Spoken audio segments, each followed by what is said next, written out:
Kinagat. Grabe yung mga gatang stick ko. Tik. Grabe oh, stick yung kinagat mga bossing.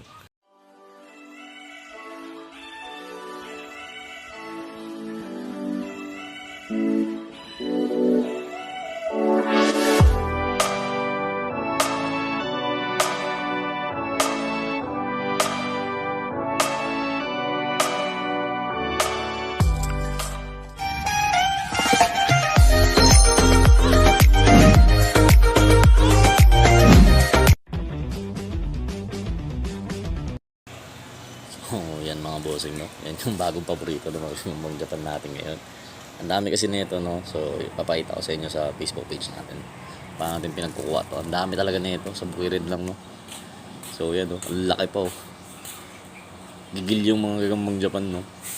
Gustong gusto nila kalaban yung ganyan, mga boss. Yan yung bago nila ngayon. So, 4 lang yung malalaki or 5 ata. Tapos lahat sila kumain yan. Tag-iisa sila.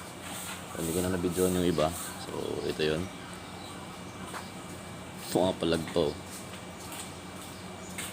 Ano, hindi talaga bitawan. Mas malaki pa nga ata yung kinakain niya, no?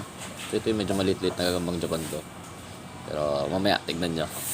May susubukan ako dun sa malaki. Check nyo na lang sa Facebook page natin. Kasi so yan, no? Bigyan natin siya dun sa gagambang Japan natin. Tignan nyo to. Gustong gusto kainin ng gagambang Japan to, eh. Nakita ko na lang kayo ng mga video yan, no? Puro kain na ng gagambang Japan yan, no? So, bigyan natin sa kanya to. So, gusto nila to, eh. So, yun. Ito yung isa. Bigyan natin.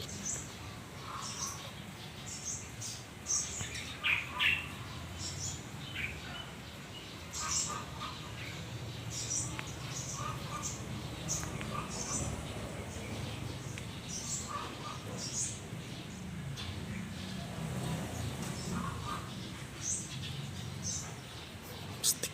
Kinagat. Grabe yung mga gatang stick ko. Tik.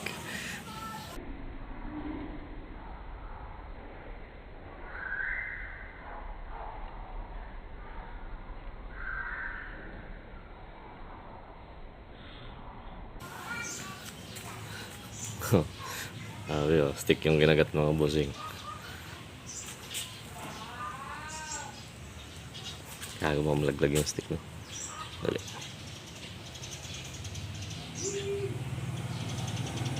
Patay ito pag nahuli niya to.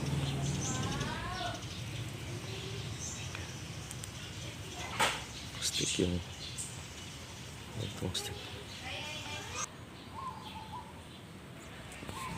So yan mga bossing, no? Medyo kinat ko yung scene na yan kasi yung daliri natin hawak ako na rin sa paa sa likod yung X, no? So pag dakma nagagambang Japan, muntik makagat yung kamay ko. So kinat ko yung portion na yun.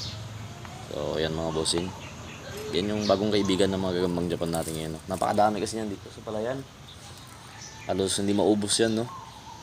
Yan, may mga kinokondisyon ako yan, madami. So abangan nyo lang. Pakita ko sa Facebook page yan. Medyo nagluloko lang talaga yung internet namin ngayon. So ito siya mga bossing. Ayaw ipagaw. So yun lang. Yun yung mga kalaban ng gagamba ko. Ayan, no? Yun, ang kalaban ng gagamba ko yan. Yan. Lagi nilang kinakain yung mga gagamba natin, no? Kaya butang ina, baka tumadisgrasya ito mamaya.